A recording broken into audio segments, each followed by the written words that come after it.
गिबियावनो दिनै जे नोंथांमोन जोंनि बे रंजालि बैसागु फोरबो फालिनाय बे हाबाफारियावहाय नुजाफैनानै जे खौरां लाफैदों बेनि थाखाय गिबियावनो आङो गासै पर्टेल निउस नोंथांमोननिसिम लाइमोन क्लाब फानलायबिं जानानैहाय आंनि गोसो गोरबोनिफ्राय साबायखर जासिग्रोबाय।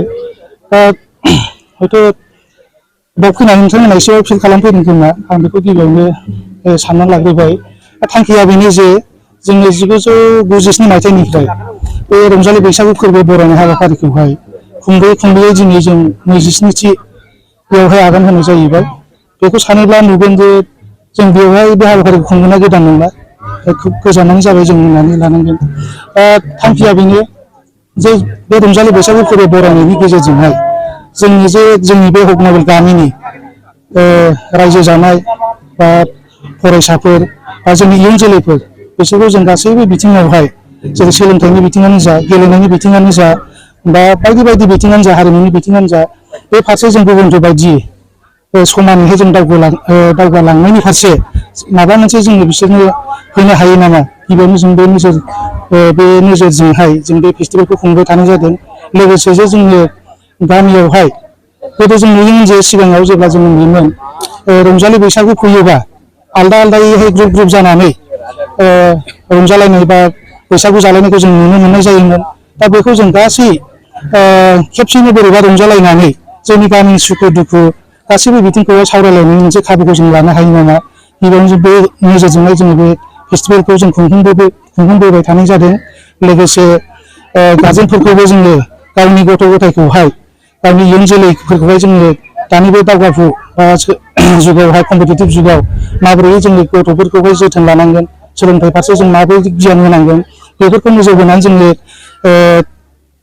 बे बैसागु फेस्टिभेलजोंहाय लोब्बा लाफानानै जोङो बोसोरफ्रोमबो अपेन सेसन बा गेवलां मेल खुंनाय जायो। आरो बे गेवलां मेलनि गेजेरजोंहाय जोङो जेनेबा मोजां मोजां आलासिफोर जों लिंनानै लाबोनाय जायो।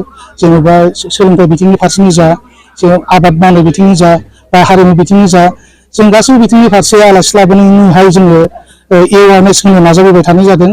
आरो बुंनानै लानांगोन जे जोङो बे फेस्टिभेलनि गेजेरजों जोंनि गामिनिफ्राय जाय फरायसाफोरा मेट्रिकआवनो जा, ओइस आवनो जा, बिएआवनो जा, बा गुबुन गुबुन एग्जामावनो जा, जाय बिथांमोनाहाय टप बा फार्स्ट डिभिजन बेयाव उथ्रिबोनो हानाय जादों, बिथांमोनखौहाय जोङो थुलुंगा बान्था होबाय थानाय जादों।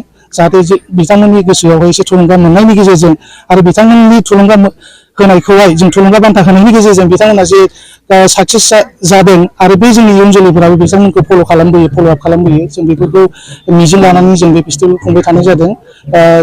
आरो आंनि बुंनांगौआ बेखिनियानोसै।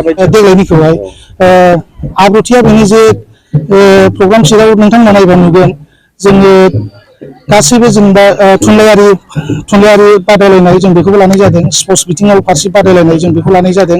आरो गाबोन सोराङोब्ला फुङावहाय जोङो माखासे हाबाफारिफोर दं। बेयाव मख'नो गोनां जे जोङो खौसेयैहाय गामिनि जा रायजो राजा दं ओंखारजोबनानै बेयाव जोङो मोनसे बैसागु मोसानाय हाबाफारि लानाय जादों। लोगोसे सानसुआवहाय जोङो मोनसे गेवलां मेल, बेवहाय गोबां मोजां मोजां आलासिखौ जों हांख्रायनानै लाबोनाय जागोन। आरो मोनाबिलियाव माखासे जों सिंगार्सफोर गायकफोरखौ लाबोनानै रियेलिटि श' बा बायदि बायदि दिन्थिफुंनाय जों बेखौ खुंफुंनाय जागोन।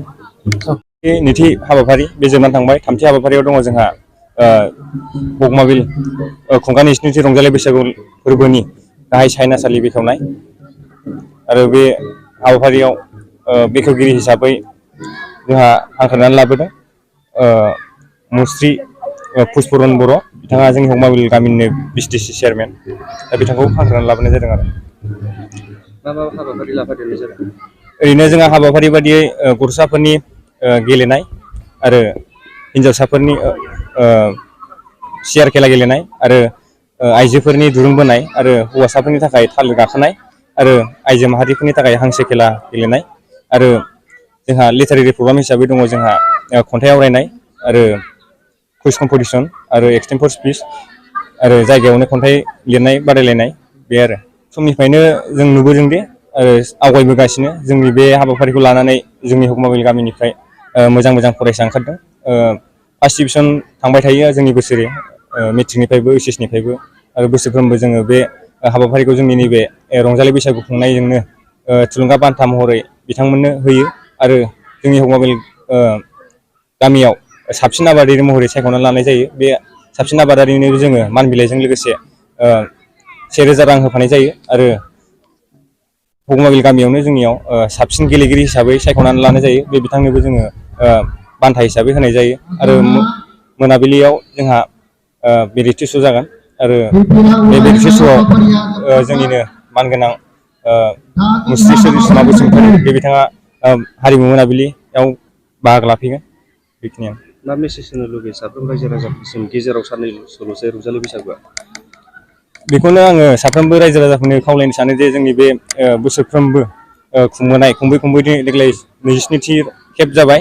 बे 27थि खेब रंजालि बैसागु फोरबो फालिनायाव गासैखौबो बैसागुनि जेनाखि गानग्रा जोमग्रा बेखौ हिन्जावफोरखौ गाननानै फैनो खावलायो आरो जोंनि सेंग्रा बिथांमोनखौबो गामसा आर'नाइ लानानै जोंनि बे मेलाव बा बेनि रंजालि बैसागु फोरबो फालिनायाव बाहागो लाफैनो आं गासैखौबो खावलायो आरो जोंनि बे बैसागु फोरबो मोसानाय हाबाफारियाव जोंहा बेखेवगिरि हिसाबै लेंहरनाय जादों जोंनो क'क्राझार समस्टिनि MLA अबिराम नार्जारि बिथांखौ खौसे बैसागु मोसानाय हाबाफारियाव बेखेवगिरि हिसाबै लाबोनाय जादों।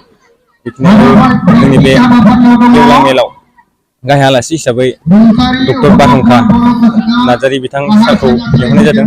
दा बे खौसे गेवलां मेलाव बयखौबो जोङो गामिनि रायजो राजा बिथांमोनखौ लिंहरदों आरो बिथांमोना खौसेथियै बा आब्रुथि गोनाङै बेयाव बाहागो लायो आरो मोजां बोसोन होलांनायफोरखौ जोङो खोनासंनानै लागोन।